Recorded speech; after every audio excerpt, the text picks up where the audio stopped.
everybody, it's Romania Black, and we're on episode 5 of season 3 of Psychopaths.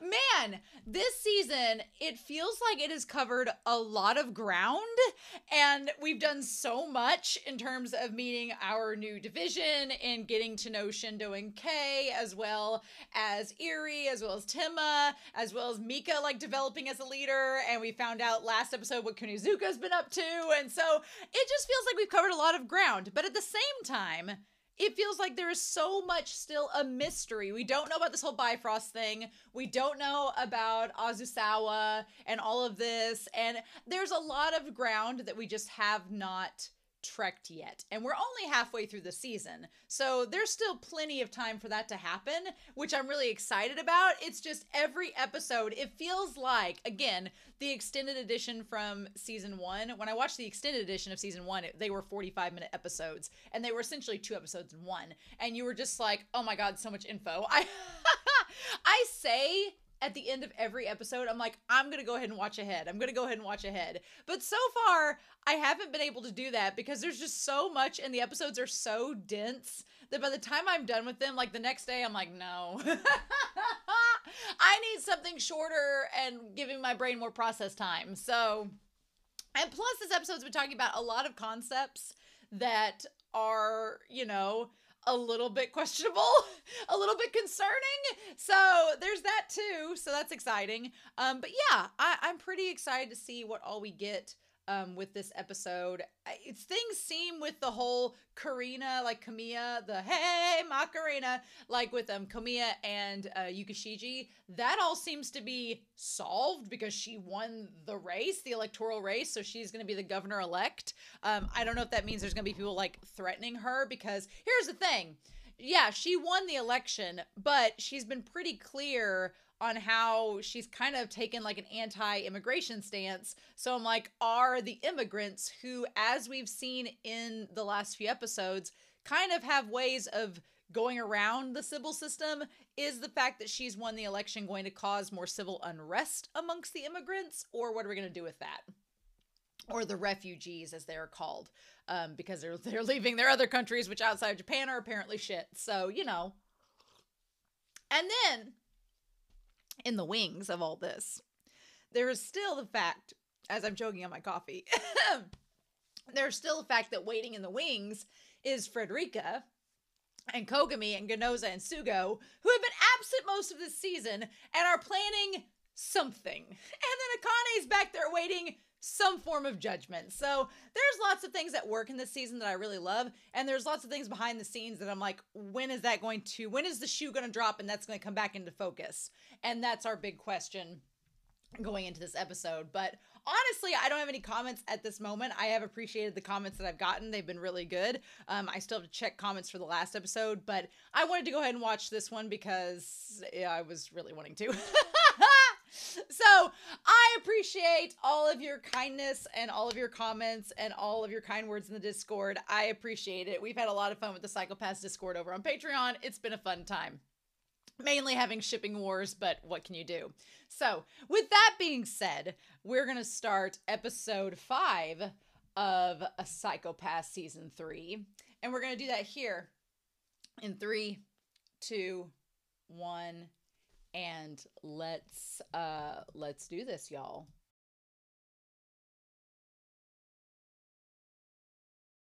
Huh. Okay.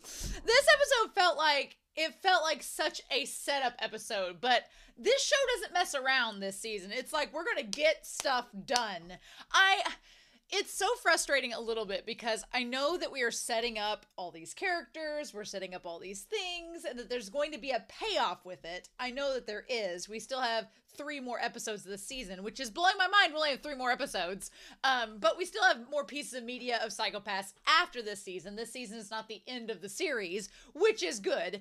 But with that being said, this episode's a little bit frustrating because it's setting up all these things, but we're not getting much payoff yet. So you're just sitting there going, okay, all right, yes, but and we're not getting the but and. It's just like, yeah, here's some stuff being set up. Guess we'll explore it next week. And you're like, ah! So a couple things before we start. One, it was driving me crazy who Tori's voice actor was. I was like, is it Sakurai? Are they reusing him for a third time? I'm like, it's not Miyano Mamoru. I was like, who is the voice actor? Because their voice sounded so familiar, and it was very appealing. I was like, ooh, I love this voice that he has. It's very, like Mikishima Sakurai puts on like the smooth charm, and this voice was doing the exact same thing, but I'm like, I know this voice, but it doesn't sound like the characters that they normally voice, and so it was throwing me off. It's Kageyama's voice actor from Haikyuu. It's Kaido. It's his voice actor from Haikyuu. Yes, it's Kageyama from Haikyuu. It's Kaido from Tsurune. It's Ida from My Hero Academia. It's Noe from Case Study of Vanitas. It's the same voice actor as all those characters. It just didn't sound like him, and I was like, what is happening? It was driving me crazy. So yes, it's Kageyama's voice actor. Noe's. Got it. Cool. He has a great voice. Mikishima would approve. I was like, so that problem is solved. The other thing I'm going to note real quick before we dive into this is I am aware, and I'm sure some people are going to comment about it, the animation quality in this episode is a little off in places, and I noticed. So far, the animation in this series has been really, really good. This episode is the first one where it felt kind of wonky, like the animation on some faces. I was like, ooh, that's a little dip in quality. It's not bad, and I don't dislike it, but it makes me like, okay, are we saving our budget for the next 3 episodes? Or are we just letting this one slide because we're going to save our budget for the next 3? Okay.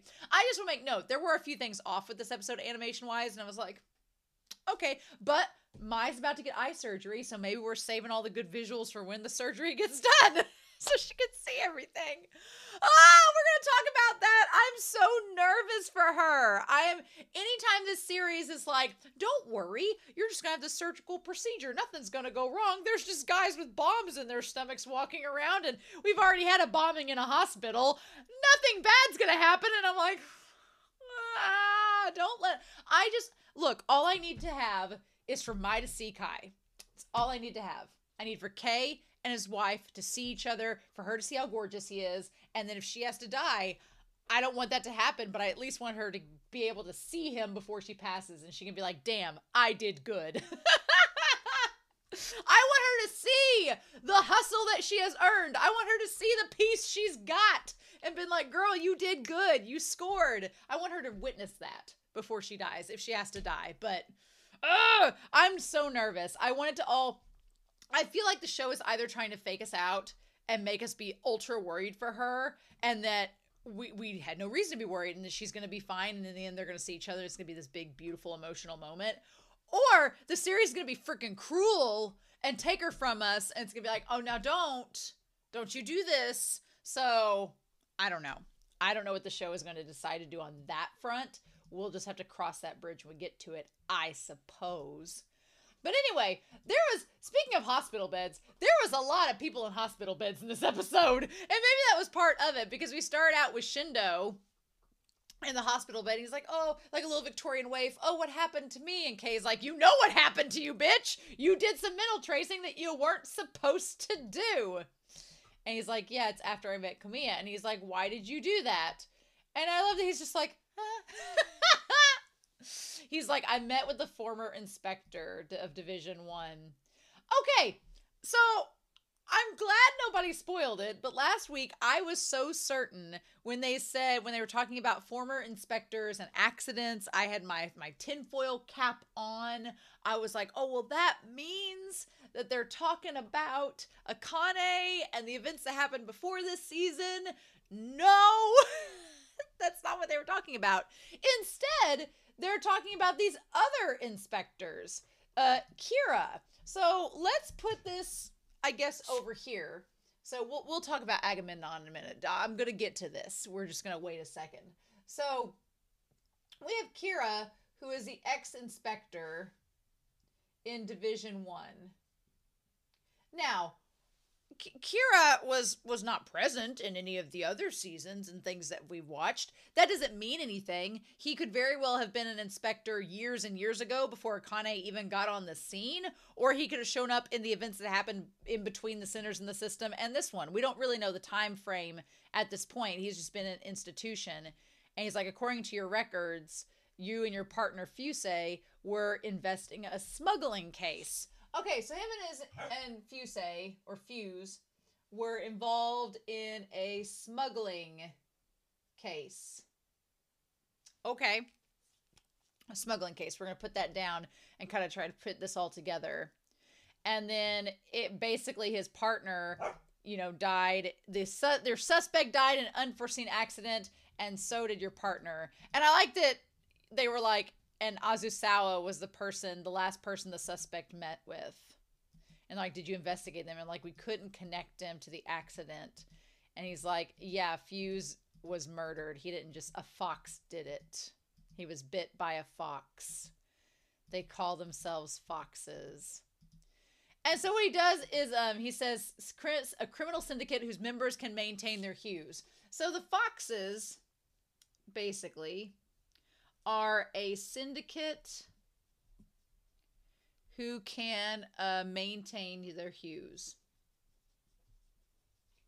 I kind of like how this has evolved over time, where originally in season 1, the idea of, as I get my dog's toy, the idea of maintaining your hue was like this big deal. It was like this secret underground thing, and the Sybil system was like, oh my god, you can maintain your hue, and your hue doesn't change. Well, let's assimilate you into the Sybil system or kill you. One of the two. Those are your options. And that was in season 1. And then season 2, the idea of maintaining your hue, it wasn't just like a little secret cult thing. Now it was something that was trying to be pharmaceuticalized and made medicinal, to where you can use medicine to cloud your hue. And now, not only is it somewhat normal to be able to maintain your hue and not cloud it, but there's criminal syndicates that are taking advantage of what they've been given in terms of their biological evolution to use it against the Sybil system. And the Sybil system ain't doing much against it. So it's like, well, what do we do? So that part's interesting. And then what Kira says when he leaves is like, there are foxes in the Public Safety Bureau as well. I mean, I instantly went to them telling Mika that she was like a fox. Although I think that wasn't meant to be like a clue. I think that's like just a red herring funny thing that she's like a fox. And it's the idea of the foxes luring out the foxes. I feel like you could take that one of two ways. Kisaragi is very suspicious to me, like highly suspicious. She's been suspicious to me the whole season, only because we haven't seen a whole lot of her. And in a series where we're developing each and every character, the fact we don't have hardly anything on her at all, not even her backstory, I'm like, that's a big old red flag. We've got Tima's backstory. We've got Erie's backstory. We have Hinakawa's backstory. We don't have yours in a character-driven story like Psychopaths. That seems a bit suspicious. So Kisaragi is highly suspect to me. And I feel like if there's any foxes in the hen house, she's the one holding the keys. And she's trying to let them in. But I feel like you could take it either of two ways. You could look at Mika and Akane like they were foxes, because they could maintain their hues. And that's not necessarily a bad thing. But then you can also look at it as there's somebody in the Public Safety Bureau that you can't trust. There's someone trying to pull the strings. And like Shindo has this look on his face when we flash back to him, and he's like, well, damn it, I wish I could have been there. Foxes, the suppressing action department officers use that word too. So we get SAD involved in this. That SAD, the suppressing action department, they know about the foxes being present, which is interesting. It feels like all of the different channels kind of know about their existence, but it's a matter of if they're doing anything against them. And he's like, we still don't know where Koichi Azusawa fits into the puzzle. He seems to be the ringleader of the foxes. He's Inspector 1. So Azusawa, if we're going by things, Azusawa seems to be the ringleader, because he's number 1. He seems to be the number 1 scouter and recruiter of foxes in this, which is interesting. But the question is, does Azusawa... And the foxes all seem to be connected to Bifrost somehow. They all seem to be like players that function and work for Bifrost, kind of like the inspectors work for Sybil system. So I don't know exactly how much Azusawa knows. Like, how intricately tied is he to Bifrost? What's the point of the foxes? Are they just bugs in the system that are trying to take Sybil's system down? What is their purpose? The show does not answer these questions for us yet, and it's kind of frustrating. He leaves tracks. Memories of a former inspector, for instance. He's leaving a trail, and he's like, I could trace it, and Kei's like, no. He's like, heal up, you dummy. And of course, as soon as Kei leaves the room and Shindo opens his eyes, that's when he sees like the kid with the demon there, the fox demon staring at him. Shindo, sweetheart, Shindo. Anyway, so then we come back. The first person we see is Obata. And we have the title opening, which says Agamemnon's Offering. And we see Obata there. Before we talk about Obata, we need to talk about Agamemnon's Offering, because I had to look it up. I knew that name before. It's a play. Agamemnon is a play and also a really hard word to say. But it's based on Greek mythology. And so the very condensed and shortened version of it is that during the Trojan War, Agamemnon, he accidentally killed a deer in the grove of the Garden of Artemis, who is the goddess of the hunt, right? And she punished him. And so in order to make up to the goddess and basically get back in her good graces, Agamemnon's offering is that he sacrificed his daughter to appease her. So, you know, in a story, in a season where we've had lots of, I don't know, parents and child relations, talks of parents possibly sacrificing their kids, it seems to come up quite often in this season, so that seems rather fitting, don't you think? Even figurative parental relationships like the Sybil system. So for example, if we're talking about parent and child relationships, you have the Sybil system. You have the Sybil system with, I guess, Mika, or you could even go back to Togani, back season 2, to talk about that. Then you have the idea of Shindo and his dad, which we're going to talk about. Then you have the idea of Shinogi, the woman, and her son, that's in a coma. Maybe it's her son and the O'Brien's son. It seems like maybe there was something between them. We'll talk about it when we go back through the episode. But then you also have Timma and his father, which we've talked about here. Now, Kei, his whole deal was his brother. Akira was his brother that was killed. So that's that. So yeah, and then of course we have, like, over here you have Ganoza and his dad. And that whole business. So yeah, there's lots of fathers and sons, metaphorical fathers and sons, mothers and sons. There's lots of parental relationships and talking about children possibly being sacrificed in the process. But Obata, I freaking love Obata. I wish we had more of her. She's so mysterious, and she again is like tech guru Mikasa, or Misa from Death Note. I love she just has her little IT corner with the curtains around it, like, get off my lawn, leave me alone.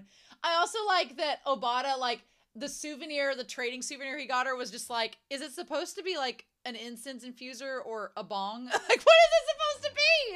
What is it supposed to be? She doesn't like it either way. She's just like, whatever. I'm like, what is it supposed to be for incense?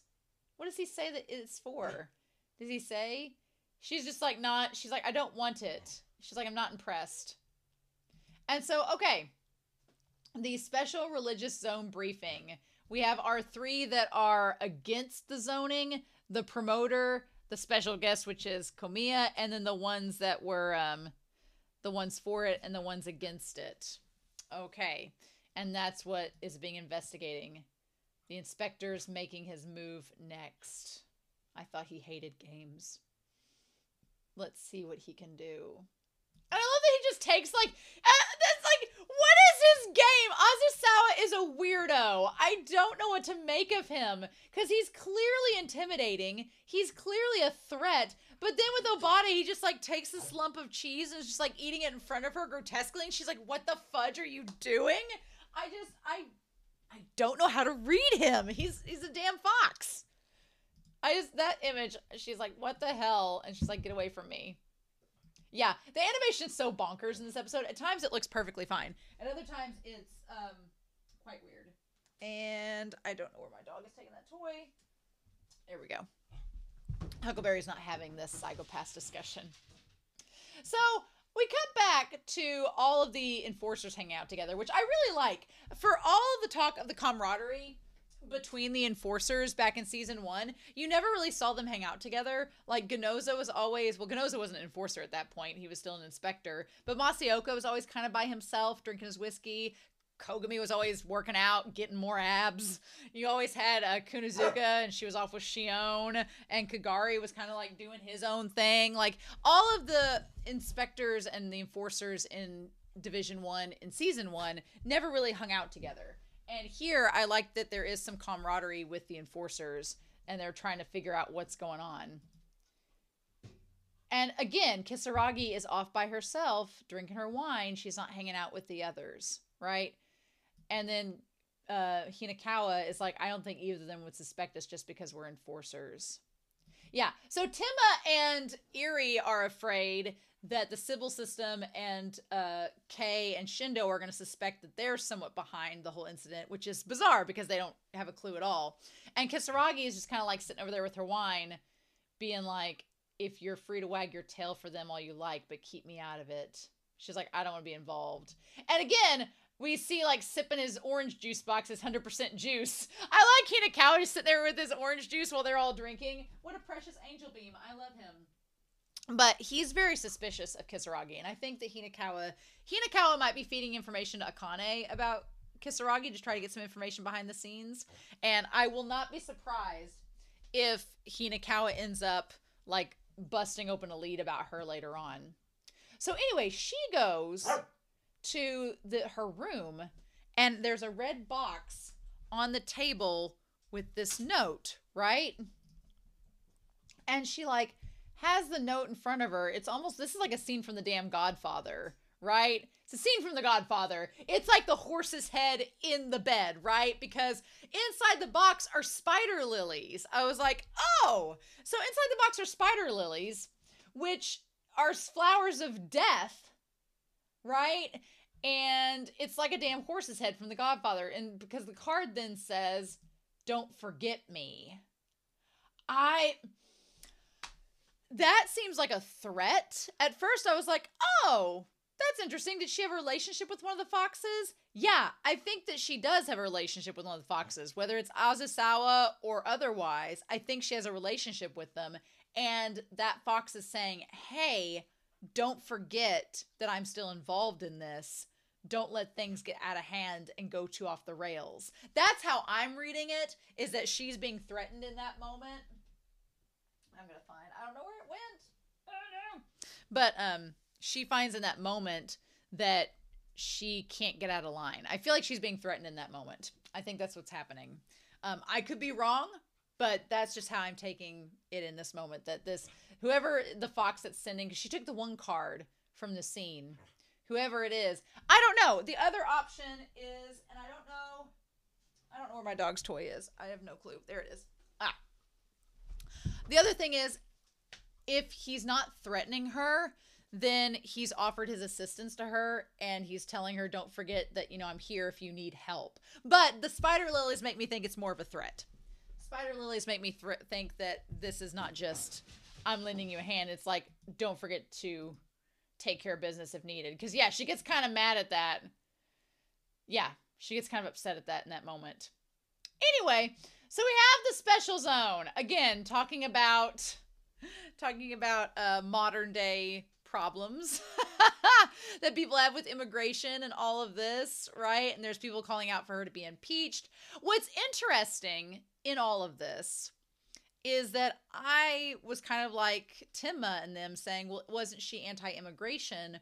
Why is she supporting this? But they kind of explain it, and I'm like, that kind of makes sense, but I could see how her constituents would be like, what's going on? And the idea of immigrants clouding their hues, oh my God. I mean, it's so on the nose, right? It's just so ignorant. I cannot stand it. I hate that idea of, oh, well, because this group of people are different than us, it's going to make us worse. And I'm like, no, just ignore them and let them live their lives. They're not bothering you. So I'm just like, the ignorance of it and intolerance, it's so annoying. I'm like, people just want to live their lives. Leave them alone. But they have this special religious zone created, right? This special religious zone that's supposedly going to be for these immigrants to go to, that the protesters are doing. I like that we cut to Shindo just sitting there on the bench like he's ate too much like rice again, and Hinakawa's like, I heard you were investigating what happened to our predecessors. We've got nothing to show for it yet. I love that Eri and Tenma are very wary of Kei and Shindo, thinking that they're suspicious when really they don't. Shay and Kendo are investigating, but it has nothing to do with Eri and Tenma. Eri and Tenma have no reason to be worried. But I like that Hinakawa just comes out and asks. Hinakawa's like, so are you investigating us? Like, he just comes out and doesn't beat around the bush. I love it, right? It's super cute. And then we have Kei watching out for Mai and them. A city for immigrants. Isn't the governor's affirmation party anti-immigrant? And that's when they say Newtown is a model for renewable and a valuable constituency. Yeah, you got all the people that could vote for you right in this little area. And he says it'll also act as a relief for the mortgage collapse. Yeah, so the main thing behind this with Komiya's character is, one, it's a political move because now she has this city that are just for immigrants. And she can say, look what I gave you. It's not the slums. You can practice whatever religion you want here. Isn't this much better than how you were? Keep your votes for me, Kei. But it's also, in her mind, probably a way to appease her other constituents, being like, look, now the immigrants aren't in the city with you. They're somewhere else. But her constituents are still upset about it because they're there. She's not kicking them out like she kind of said she would in her policy. So it's one of those situations where a politician makes a promise and then they go, well, I know I made that promise, but I'm going to keep it kind of, but I'm also going to kind of tweak it so that it makes me look better to these other people too. I hope that makes everybody happy. That's kind of what it's like, right? And in the same vein, it's also kind of using the immigrants as a cushion for the mortgage collapse. So it's like she's trying to have her cake and eat it too with this special religious zone, putting this all together. It can't be ignored. And so she's like, this town's going to be reborn as a special religious zone, and religious activities will be lifted here. So we have like 7 different religions all coming together to have this place. All restrictions imposed on I wanted to look that word up because I wasn't familiar with it. Proselytism. I'm not as familiar. Proselyte. The act of attempting to convert someone from one religious belief to another. Oh, okay. All restrictions imposed on it and religious activities are lifted here. So basically you can't be forced to change your religion here. You're free to practice whatever you want to. Okay. I mean, in theory, that seems like a great idea. That seems fine. And then she was like, the thing that gets me, and it's so like, it's almost hilarious, except it's really on the nose, is that she's like, okay, well now we have this big political rally and we're making all these legislation changes, but do you want to see a pop idol concert? It's like if Lady Gaga was a politician. And she's like, okay, I know I just finished talking about this immigration reform policy. Want to hear me dance to Marry the Night? You're like, okay, sure. There was recently, and I'm just going to do a quick caveat because I said Marry the Night. There was really, Nymphia Wind is a drag queen from Taiwan, and the Taiwanese president there has been very open to LGBTQ AI plus individuals and has been really forward and progressive thinking in Asia towards policies that are inclusive. And so Nymphia Wind did a big presentation for the president, everything, and they performed like some traditional songs or pop songs that are popular in Taiwan, but then they also did Marry the Night by Lady Gaga. And just in my mind, the idea of doing a drag performance of Marry the Night by Lady Gaga to the president of your country is the most it's just like a bonkers fever dream in the best way. And I was like, what? And so it instantly connects to this is basically that. So I'm like, yeah, okay, it's not that far-fetched. And while this is going on, we have our 3 members there, Alma and Tori and Shinogi there. And he's like, happy in quotation marks. It's an ingenious segregation policy. That's exactly what it is. It's a form of segregation, right? it's like, oh, you're going to be happy here to do whatever you want, but we're going to segregate you from the rest of the country. So it is segregation, right? It's better than ending up in the slums. And Alma says, I wouldn't mind. The slums offer order for those with no place to belong. Alma kind of suggests that, the slums aren't so bad because you make your own rules in the slum. You're not bound by the rules of a governing party. You're the governing party. Interesting. These three acting from the sidelines. And they're like, do you plan to accept this without protest? He's like, no, I'll ignite myself if necessary. And I love the line from Shinogi where she's like, yeah, self-immolation's not going to work because the firefighting drones are too good at their job. I'm like, oh my God. I was like, holy shit, that's insane. And that's not what Sybil would want. We have to prove that faith purifies the hue. So that's interesting. So we have Tori over here. And Tori is talking about faith purifying hues. And based on what Shindo talks about with faith in this episode, I do think there is something to that. I really do. And not necessarily that it has to be in a religious context. It can be. But I like that Shindo kind of points out, and we'll get to it here in a little bit in the episode, that it doesn't necessarily have to be a religious connotation with faith, but it's the idea of having this spirituality and it tying to your hue. I feel like as a mentalist, he's able to kind of tap into that. I feel like Akane tapped into that. I feel like Mika's not tapping into that. So nobody's pointing their dominator at Mika. How is her hue not raised? She's popping Pezzes over here like they're Percocet, trying to get, how is her hue okay? How? She's going off the handle and has a stress ball every 5 seconds. I'm like, what is happening with her? Yep. So then he looks over.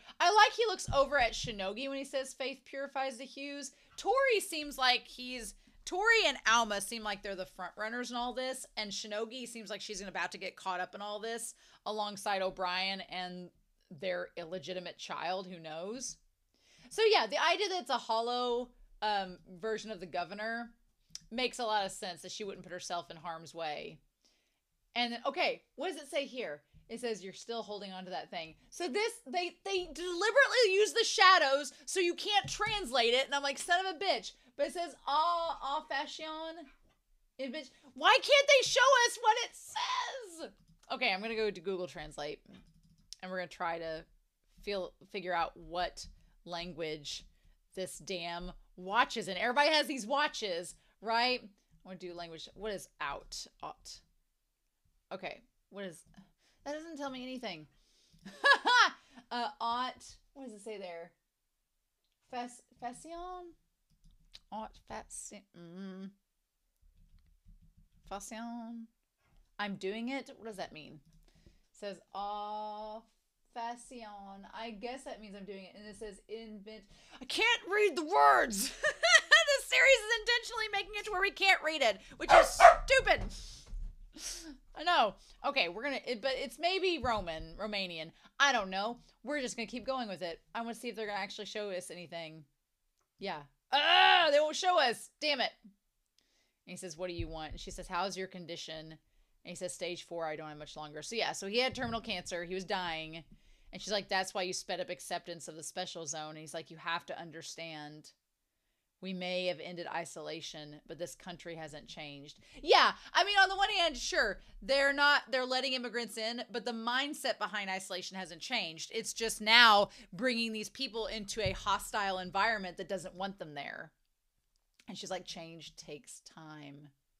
And then he's like, I don't have time. Like, I like this conversation between this woman, Shinogi, who's just like, we're doing things in steps, right? And progress is happening slowly but surely. And he's like, well, I'm not going to live to see it. I'm trying to get things in motion. And Mr. Bolo Tai, you still have time to watch over the child. So is it their kid? Is it their child? And he doesn't really have anything to say to that. So it's like they had a kid together. Am I wrong? We'll find out. But yeah, so the stress levels and everything start rising in there. And we, of course, see this guy who, damn it, has a redneck trucker hat, even though he's one of the immigrants. I'm like, what? Ridiculous. They took her jibs. But he was being drugged too. And then he goes up there, and that's when the bomb goes off. The bomb is very much something like you would see in The Dark Knight. Was reminding me of that. So that's fun.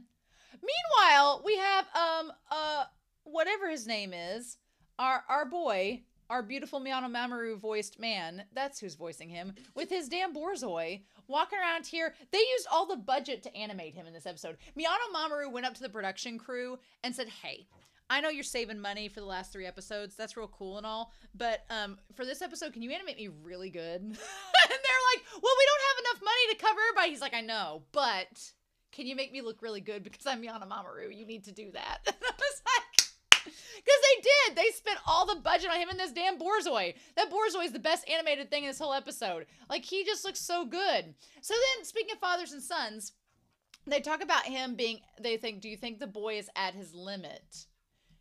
And looking down at that beautifully animated dog, that's the best animated thing in this whole episode. And they're like, yes, the time may be ripe. Like, look how great he looks. He looks so damn good. What? I'll take that as a yes. Okay. So they're talking about it being this boy's time is ripe, that now is the time to maybe take advantage of them. And they're like, if I recall, so where the hell, okay, this Bifrost thing, the lights are on. It's like somebody turned the lights on and we can finally see what it looks like in the daylight. It just looks like a bunch of just batteries and wires and things. It looks like the inside of a computer. Like they're sitting inside of a computer is what it looks like. Like this is like a large scale full, it may not even be, it's like Honey, I Shrunk the Kids is what it looks like. Like they're sitting inside of a microchip or a nuclear reactor or whatnot. But in my mind, it's like they've shrunk down the humans and put them in the little chip, or it's supposed to be like a hologram representation of them in the microchip. Like they're not really there. It's just a holographic representation. But maybe it's like a microchip that's as big as a city. Who knows? Damn Bifrost mystery. There was a friendless congressman once before, if I recall correctly. And what do they say about him? They say Sayonji, Toya Sayonji was his name. I feel like, and that was her brother, was the friendless congressman. She's like, I'm not going to end up like him. Okay, so we have Sayonji is there, and her brother was a congressman who had no friends. Miyano Mamoru's character's there, and his father is some kind of affluencer. Then we have this old man. We don't know his story yet, but they're all tied to some kind of political involvement. As Sybil evolves, fewer and fewer people can cross the dangerous bridge of Bifrost. Whatever that means. So basically the idea is that Sybil evolving is limiting Bifrost and those who can interact with it. Again, I'm waiting to see what this is. What do we do with this? Okay. And so then that's when Miyamo Mamoru's character comes in. They're like, look away and you'll end up head over heels. And yeah, then in walks into the middle of this Miyano Mamoru's character. And he's like, oh, sorry, I'm late. He looks like he swapped personalities with the dog. He has this cute little mouth on. He looks like he just like inhabited the dog for a hot second. What is happening? And then it's like they're playing Risk. It's like they're playing Risk in the Cones of Dunshire in one fell swoop. It's like they're like invest in rural infrastructure and promote scanner installation. Like it's as if the three of them are controlling the entire country and all of its affairs from within this little room and enhance the Ministry of Welfare Regulation. Because then the one girl, the woman, she says, oh, you're favoring the public safety as always, which makes me think that Miyano Mamoru's character has connections with Sybil because they always seem to be favoring them. And they're like, but gentle judgment considering. And he's like, our bold Shizuka, yes, is at the end of his rope. And she's like, dealer's judgment. And then she says, invest in major news agencies, guide public opinion to favor the special zone. Interesting. And the judgment is confirmed. So then the round robin makes a statement, right? Because she said to invest in the agencies to try to get support for the special zone. And so the round robin sounds off and says congressmen must participate in all judgments until the relation concludes. And so if you fail to do so, leaving your seat except at set times and other obstructive behaviors will result in enforcement actions. So that whole thing about the friendless congressman makes it seem like her brother didn't have any friends. And so the Bifrost, like the dealer and everything in the card game, whatever game they're playing, didn't favor him and he ended up losing. But I feel like the diagram, the sphere of all the mechanical gears that Azusawa had is connected to the Bifrost. I feel like it's connected somehow, but it's the one aspect of this show that is not being explained at all intentionally, because I'm sure it has everything to do with what Kei and Shindo are trying to uncover. So it's like, meanwhile, we go with Mika and she asks them to investigate the suicide bomber's identity and gather and figure out where the bomb came from and all this. And then apparently Sasagawa is dead. Just dead. Sasagawa is dead. He's no longer with us. He was in a car transporting to Dejima, and it was in an accident. And then, of course, Shindo's like, was it really an accident? And she's like, no, of course not. Foreign Affairs is investigating. So, meanwhile, Frederica, Kogami, Ganoza, and Sugo are all, like, probably having a shirtless pajama party looking after Dejima, and I'm not there to witness it, and I'm a little bit frustrated by that. I'm very envious of Frederica, who gets to witness all of this, who gets to, like, have a buffet of boy in front of her, and we all have to sit here and we don't get that. That is the cruelest thing about this show. No wonder Mika's mad. They provided data from his pre-transport questioning, and he mentioned Koichi Azusawa by name. The moment he said it by name, I'm like, well, you just killed yourself, because apparently that's not good. Yep. And so then she's like, we want to find the links to the bombings and figure out what's going on. So anyway, they find out that he had the bombs embedded into his body and that he was in this drugged hypnotic state. And they suspect that it's interesting enough, the people that were in support of the zoning all mysteriously died, and the ones that were against it all managed to live. So here's the thing. So Theresa Shinogi, Mother Teresa, was a former refugee advocate in Dejima and leader of an anti-special zone faction. So we have over here, we have Shinogi, who is an refugee advocate and is against the special zone, which makes sense. She's like, this is just segregation. This is not helping anything. Then you have Tori and Alma. And what do we find out about Alma? We know that Alma is in charge of a factory, the Newtown Factory Workers, which is where the bomber was connected. And Tori Aschenbach was a founder of the authorized religious group Heaven's Leap. Heaven's Leap sounds like a like Christian TV soap opera. I don't know any other way to describe it, but he is the founder of Heaven's Leap. And they're all immigrants, which is interesting. And then he's a factory owner. The idea that we've had a lot of factories connected between shipping things and organizing things, the fact that Sybil approved a religious organization is so fascinating to me. And they're like, not the founder. And he's like, the founder was the first Sybil authorized religious leader, but he hasn't appeared in public in 6 months. I wonder if he's dead. I feel like they've killed him. I feel like they've killed him off and Tori has taken over because he was super shady during questioning and it was like, what religious leader? He's meditating. We can't go see him. No. I'm just like, but even if he was meditating, you should have been able to show them where he's at. But you can't. So either he's missing or he's dead. And Tori just doesn't want to say anything. But yeah, so the suicide bomber Marcel was a follower of Heaven's Leap. Yep. And I like that Timma this whole episode was like, let's go enforce them. Let's enforce them. Why are we waiting? Let's go take them down. Like, Timma was raring to go this entire time. And then there's Kurisu Kyoji O'Brien, who exceeded the regulation value following the bombing. Probably was involved, but he checked into a psychological care facility. Yeah, they all seem suspicious.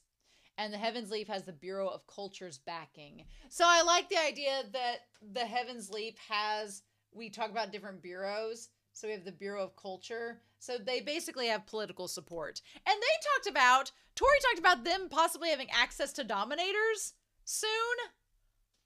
What? We'll get to that. We'll get to that when they have that conversation. But in any case, we have to talk about faith. And basically, Temma is atheist. But Shindo says it's not a question of whether or not there is a God. And we get close to him. He's like, just being conscious of heaven and hell changes how people act. Religion does have a violent history, and Sybil is wary of that. But faith isn't that simple. I love that Shindo's here to complicate everything in the best way possible. Because, yeah, I feel like Sybil's system would want to be somewhat in control or have an upper hand with religion because they know the power that it has, and they want to keep it in check, but be able to use it when needed. Because it's kind of like the idea of, if you know the Sybil system exists, it's sort of like relating the Sybil system to that religious power. It's like, if you know heaven and hell exists, you're going to act a certain way so that you don't go to hell. You're going to act a certain way to get the positive reward, not the negative consequence. And that's kind of how Sybil acts. Sybil acts in a way where you're going to act a certain way because you want to be good in Sybil's eyes. You're not going to act a certain way because it's going to kill you. So it's kind of functioning the same way. And I think that's why Sybil's system acknowledges the religions and keeps them in check, because they realize the power that they have and they want to try to control that. Meanwhile, after everybody leaves and they decide to go out the door, I love that Shindo is just like, hey, Shion. And she's like, kid, you're too young for me. He's like, I need a favor. She's like, I don't do favor for kids. And he's like, we're up against dangerous people. I want to bring in the legendary lady detective, please. I like that he had to go ask Shion if her girlfriend could come with them and help them on the case. Shut up. They're dating. They're married. I love it. She's like, can you guarantee her safety? And he's like, yes. Freaking love Shindo. He's so cute. So adorable. Meanwhile, we go and meet with Mikishima's religious cousin, Tori, who's the founder of Heaven's Leap. He's like, I welcome you, protector of the psychopasses. So the way that they go is that they seem like they are in support of the Sybil system, because the Sybil system would acknowledge them using religious faith as a way to not cloud your hue. So for them, this group is a way to help keep the Sybil system in check because it acknowledges it. And they're like, and I like the idea that the church does not let them use their dominators or signal, and the little robot tries to help them understand that. But then they have, so the posters of all the people that are involved with the religious group. That one guy on the far right with the green tie, that's Miyano Mamoru's dad, isn't it? Isn't that the Crypt Keeper? Isn't that him? So, interestingly enough, we have Miyano's, what's his name? Oh, Shizuka. We have Shizuka's dad is involved with this religious organization. Shindo's dad was involved with Shinogi. Everybody and their dad is involved with each other in these shady-ass organizations that are connected to the Foxes somehow. And I'm like, come on now. And even Yuji Shiji is involved as well. He's all connected to it too. What the fudge? What's going on here? Yep, something's going on. Something's rotten in the state of Denmark, and I don't know what it is. Interesting. So then, Kei and Tori have this conversation. They're like, are you aware the suicide bomber was one of your followers?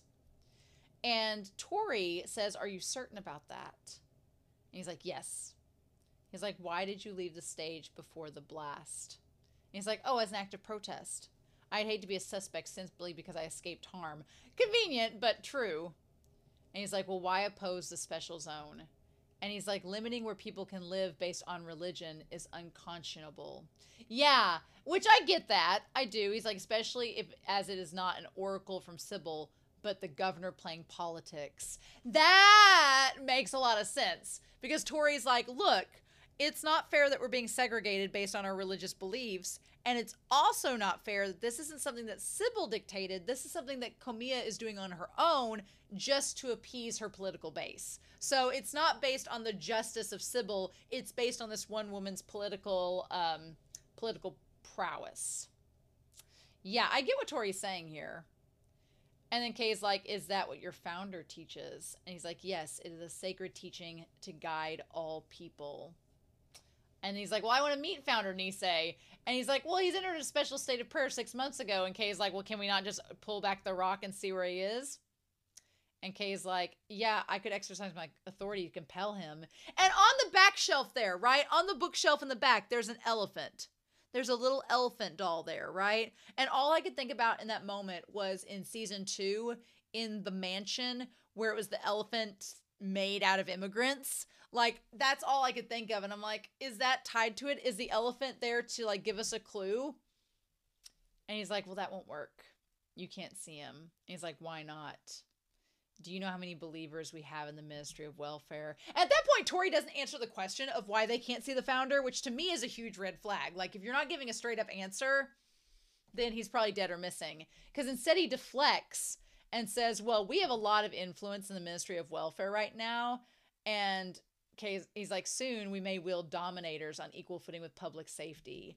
And so I don't know if he's talking about the Ministry of Welfare having dominators like the Public Safety Bureau, or if he's talking about the church having dominators. And I'm like, churches don't need guns. What are we doing? So again, this is a big setup, and they just drop little crumbs in front of us. And it's like, if you aren't paying attention, you don't see it, right? Interesting. So yeah, and then he's just like, don't mind little old me. And meanwhile, Shindo is using his mental tracing when he should not be, but of course, we don't know to what avail. And Kunazuka's like, I'm going to help any way that I can. I love Kunazuka in that she knows all the people. She's a freelance journalist, so she's gone around talking to all these immigrants and gathering up all the data. And she's trying to be her best self and trying to like appease everybody, like, namaste, how you doing? Let me be polite. And she has this like calm tranquility to her, which I love. And Erie's over here being like, give us the answers. And she's like, shut up. I love that she gets so flustered at Erie because she's like, can you stop for 5 seconds? And Erie is just like a bull in a china shop. It's hilarious. And I like Shindo, like, he has his, like, knees up as he's, like, listening all the time. It's very much an L move from Death Note. It feels like L. It feels like he's just, like in the zone. It also makes him look very childish, which makes him come across as more innocent and maybe open to communicate to, because he's 24. He is not a child. He is a 24-year-old man. But he looks all innocent and naive, like, oh, don't you want to tell me, mister? And then they end up telling him, and it's like a tactic, right? And so I like that he pulls out the bulletproof, like the bombing vest, and he's like, the explosives have been removed, and says Joseph Alma survived an explosive misfire and found Buddhism. And honestly, I definitely can respect Alma's story, and I can totally get the idea of finding spirituality after violence. My grandfather, my dad's dad, he was in World War II and he saw action. And after the war ended, he turned to his faith and he became a preacher. He was a preacher and a mailman, and he never picked up a gun again. And that was his story, and that he turned away from violence and took up spirituality. So I think there's something very real in that. And so Alma's story kind of, it hit a chord with me listening to it. And I was like, I really liked his character. And I like that his character is like one you'd see in a labyrinth. He's one of those like Dungeons and Dragon characters that's not going to outright tell you the answer, but he's going to give you a clue. He's like, you need to find the right path. And then Shindo's like, well, what does that mean?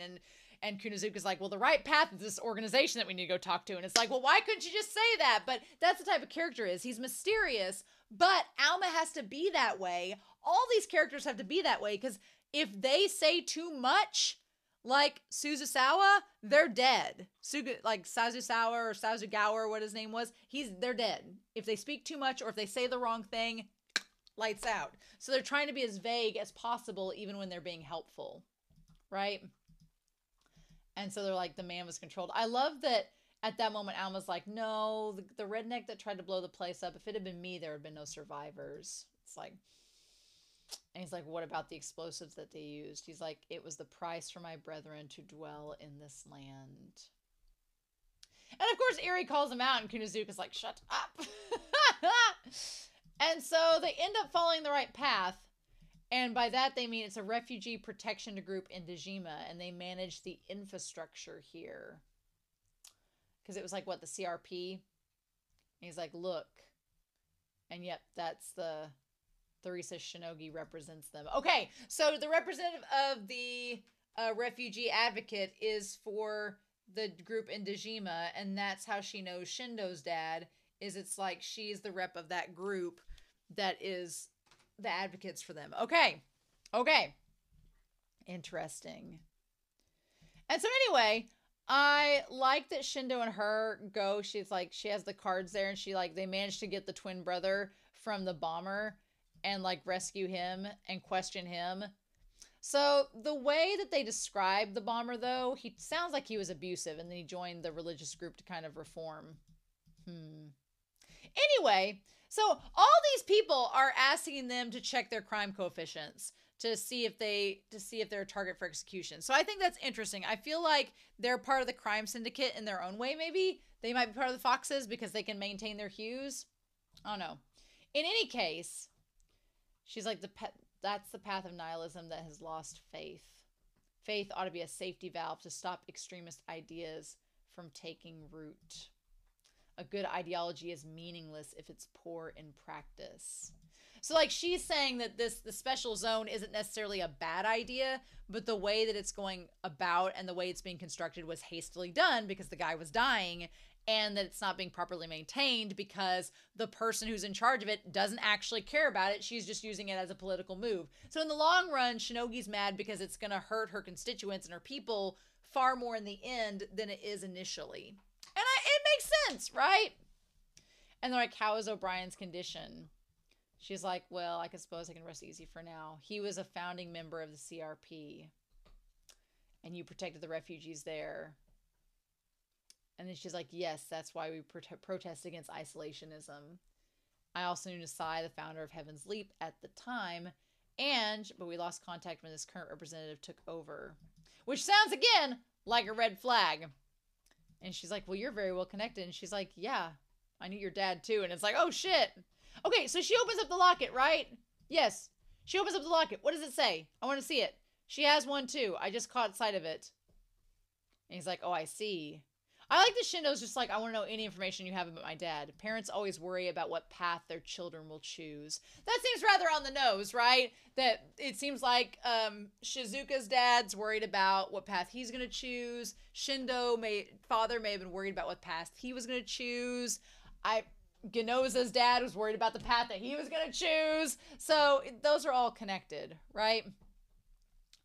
And she says, take care that seeing things that aren't there doesn't lead you down a dark path. So she's basically like, be careful of dead ends and red herrings, right? And Shindo's like, okay, sure. And then she opens up the thing. Why won't they show us what's inside? Damn it. You can't see it. It says, something. It won't show us what's in it. And that's done so intentionally. I hate it. It's the biggest tease in this whole damn episode. They keep showing us the watch. You can kind of see what's inside of it, but you can't read it. But I know that there's a reason, and they're going to reveal it to us later on. And I'm like, son of a bitch. I hate it. It's right in front of me. I could look it up, but that would be a spoiler. So, sucks. Shindo also is a really, really good person of persuasion, because when she asks if they'll join the service, he's like, well, we'd love to, but we have work to do. Just the way that he says it, it comes off very congenial and very just like, and you think like, oh, he probably would join if they didn't have stuff to do. Like, But then they all leave. So they all leave the church. And then afterwards, she goes to this side room where the medical droid is. The little medical droid that's taking care of her kid. And goes to see him. Time may have stopped for this boy. But that doesn't mean that you should follow suit. So it seems like her son's in a coma. I'm wondering if they talk about the medical droid being taken away, if it was to help her son, or if it was to... They seem to find one that suggests that it implanted the bombs. So I'm curious if there's two different medical drones or if it's the same one. It's probably two different ones. Also, this line where he's like, something about... What does he say there? Because he's like, I lived in Dejima for a while myself. And he's like, wasn't that in my file? Because, yeah, what does he say there about their trip back? Because when he gets there, he says, what did your father do in Dejima, Inspector Shindo? And he's like, oh, something about exporting Sybil. But because of that, we lived there a while myself. So his dad was involved in exporting the Sybil system, possibly to the other countries that were in the Sinner system film, maybe. Seems like that way. I love how he points out to them and he's like, that was in my file that you guys have been like eavesdropping on. So you should have read that, right? I love that he calls them out on it. And they're both like, we got caught. I love it. It's great. Meanwhile, we go back to the home of Kei and Mai, and I just want her to be able to see him. I also love their relationship, and they all have this promise that they've made to one another that no matter what happens, whatever truth they find, they're still going to trust in one another. That they're like, we're going to trust each other no matter what happens. I'm so curious because what was set up was that Shindo's dad killed Kei's brother, but the three of them don't seem to think that that was truly the case, that there was a setup or there was a reason behind it. So now it's like, what's the truth of the matter? And that's what they're trying to find out. But I love their relationship. I love how they all work together. It's super cool. And they all just have faith and trust in each other. I also love that just Shindo always looks like such a little kid next to Kei, but they're literally the same age. And I love this idea of Kei being an immigrant because the whole, in the background of all of this, it's oftentimes that they're in stories where there is like an immigration subplot, the main characters are kind of always outside of the problem and they kind of have to take a stance and be like, well, do we support this or are we against it or are we indifferent? And it doesn't usually ever matter because the main characters have no actual ties to it. So it's like, well, at the end of the day, it's not going to matter. It's just a plot point. But what I like about this series is that Kei is an immigrant. The things happening in the country in this story are affecting him and his wife. So he does have a stake in all of this. It's not just, they're not just using immigration as a plot point. They are, but it's not just a plot point that the main characters aren't affected by. Here, Kei is being affected by what's happening, so it drives him even more to try to find answers. He's like, okay, we have level 2 classification. We're working our way up the ladder. We can find more and more information out. There wasn't a lot about Azusawa, but something about the foxes caught my eyes. And then we see in Omiya, when they were younger, we see a picture of them, and we see the one guy, Susagawa, is like, you mean someone is scouting them? Yeah, somebody is getting more and more into the organization. And he says Atsushi, his father, was one of them. Yeah, Sasagawa, Atsushi Shindo. And he's like, your father was a good man. He's like, and your brother was a good brother. So we're going to get to the bottom of it. And again, Shindo tries to offer to do mental trace, and Kei's like, no more mental traces. And so he lets him back off at home. It's so weird that we kind of get like Shindo fan service. I don't know. Knowing he's 24, it's fine for us to have fan service with Shindo. It almost feels wrong. He's so innocent, almost feels wrong. I don't know how else to describe it. It's not a bad thing. I'm not against it. We will accept in psychopaths all forms of masculinity, whether you're Kogami, whether you're Ganoza, whether you're Shindo. We'll accept all forms. It's fine. I do like that shot of him with his hair wet and him looking down into the reflection of himself. That's a really good shot. I like that. Meanwhile, they go back to Mika, and oh my god, someone check Mika's hue. There's no way it's not cloudy. She is just losing her mind. I would want one of those psychopaths stress balls in the shape of one of the little robots where she's just like, and she's just popping pezzes. She's like, you guys are just making this a problem. But in this case, she gets mad at Frederica, and I'm like, girl, Girl, just admit you got a crush on Frederica. It is okay. It is all right. Frederica will probably accept you. I love it. She's like, well, make a move. She's like, I'm giving you the chance. And Mika's like, well, I'll do what I want. Mika just becomes Cartman from South Park. She's like, I do what I want. And just for a hot second. I freaking love Mika and Frederica's interactions. It's just so funny.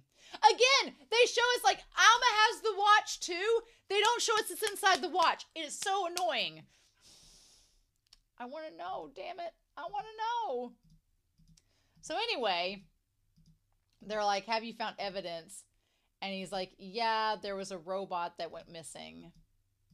And so they go interview O'Brien. I like the robot nurses that are just automated. But then they go up there and there's an explosion. I like the idea that the robot drone is just like empty. There's no files in there. But it was a table where there was bombs strapped to it. Like people were getting bombs surgically placed into their bodies. So there's 3 more bombs out there, which is terrifying. I don't know. I don't like this. 3 more episodes, 3 more bombs.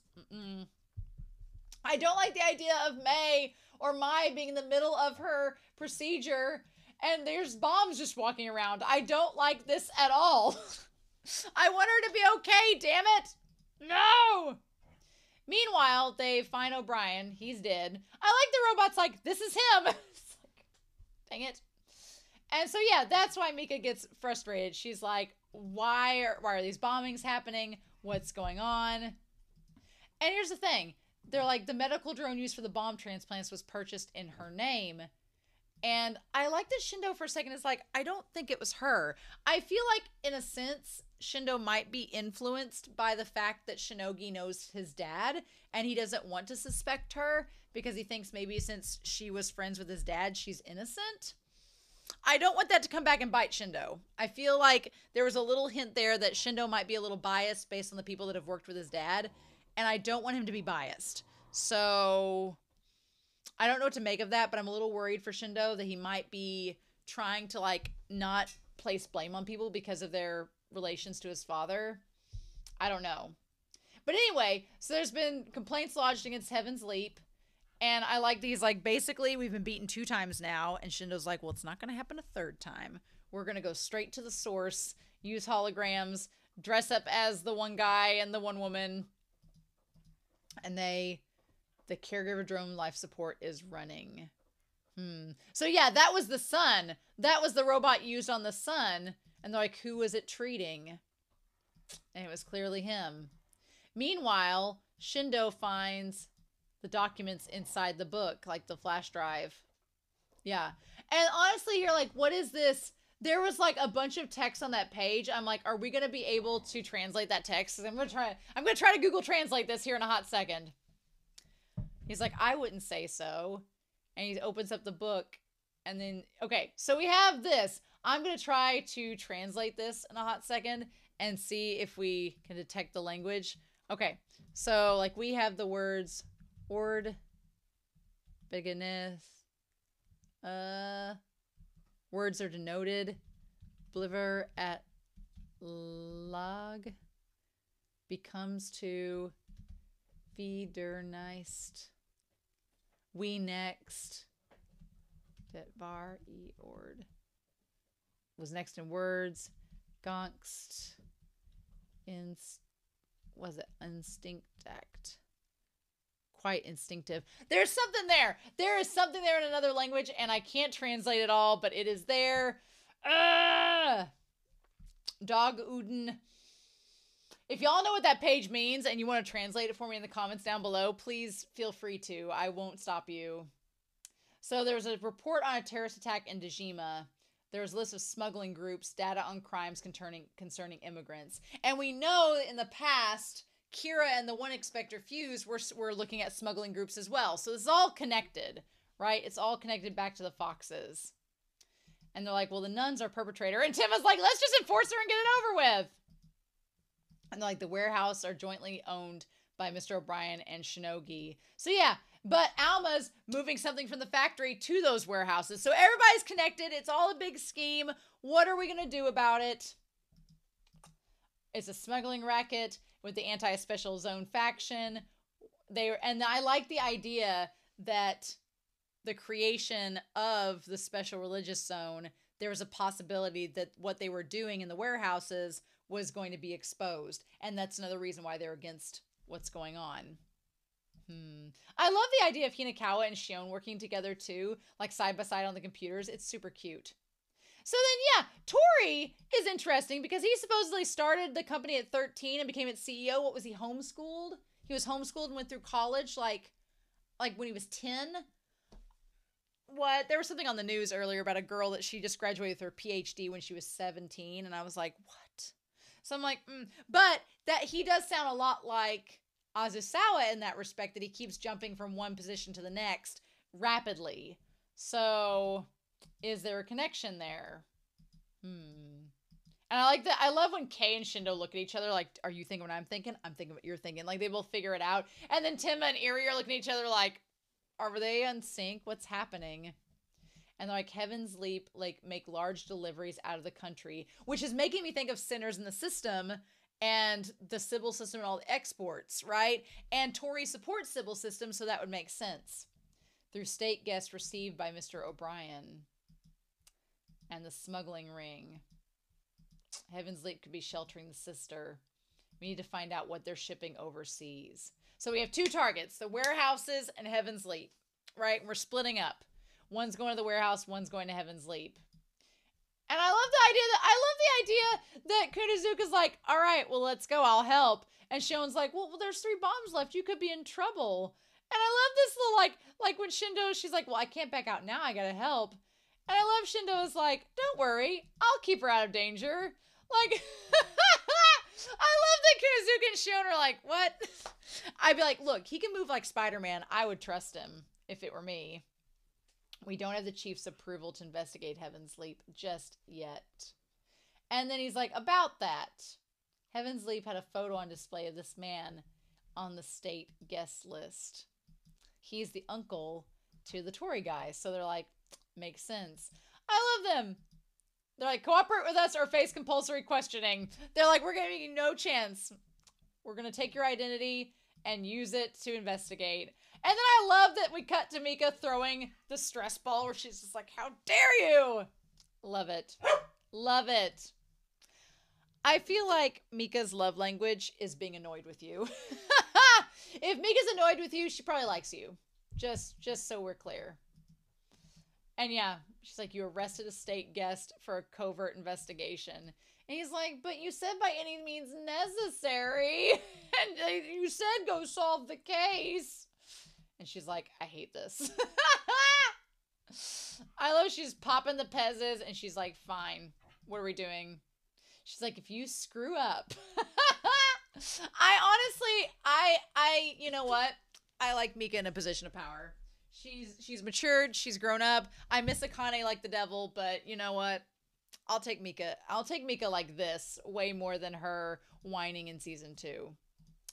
So yeah, so they did this compatibility to determine who was like gonna go on this mission together. And so they determined that the most compatibility is Kisaragi and Kei, which poor Kisaragi, he's married, girl. What you gonna do? And I just love the idea that Kei's like, sorry, Shindo, do not use your mental tracing.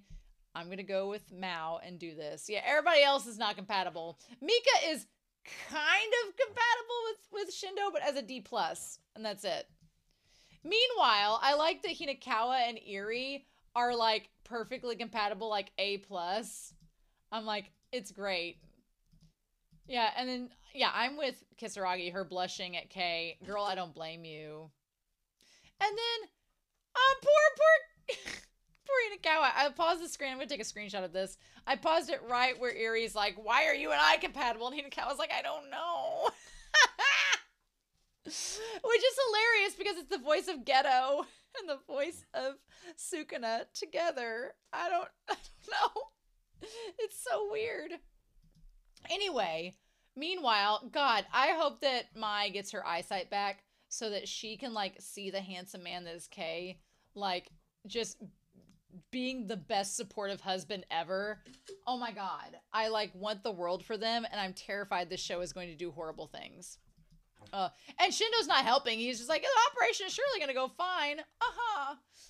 I do love when Kei is like, I can't believe I'm praying to God. I thought I'd lost my faith a long time ago. Hoping that the surgery is gonna go well. He's like, maybe you got to see her off before infiltrating because you prayed. Oh. And he's just, Kei is just such a sweetheart. Like, I want the best for her. Don't give me something awful. Like, let her see him. So then we have, like, the slap wrist hollows, which is great. And Hinakawa, like, creating it is awesome. I love it. And yeah, we're all on board. The game is set. I love the idea of Kisaragi getting flirted with by Eri. He's like, if things get hairy, I'll come to the rescue. Don't you worry. Oh my God. He thinks he was so smooth. He's like, I did it. Poor Eri's character is trying to get laid so hard in this season. He's tried to flirt with Mika. He's tried to flirt with Shion. He's tried to flirt with Kisaragi. Eri is trying his damnedest and nobody's biting. I'm like, Eri's a catch. And Tim is just over here going, youth is wasted on the young. But yeah. And so they take the hollows and they step out. We're going to find the sister and prevent the next terrorist attack. And Shindo's just like, thumbs up. Oh my God. So, yeah. So, Dejima is talked about being like this big place of trade in Japan. It's got a lot of history behind it if you look it up, which is interesting. I also kind of like the idea of it being this like hub of ideas and this trading post. I think that matches really well with Shindo being kind of this person that's open to different ideas and different perspectives. I like that. So, everybody's connected. Everybody's connected. Everybody knows everybody. Everybody's involved in all of this. And it's just a matter of how, to what extent, and what is Sybil's system doing about it? What do we do? What do we do? I talked over an hour about this episode, and it was just mainly me running in circles speculating. I hope you enjoyed this reaction and discussion. I'm curious to know your thoughts down below, but it's going to get dicey. I feel like we only have 3 episodes left in the season. It's going to get dicey, and I'm pretty excited. So in the meantime, I hope you all have a wonderful week. Please stay safe. Take care. And yeah, I'll be back very soon with episode 6 of Psycho Pass. Bye!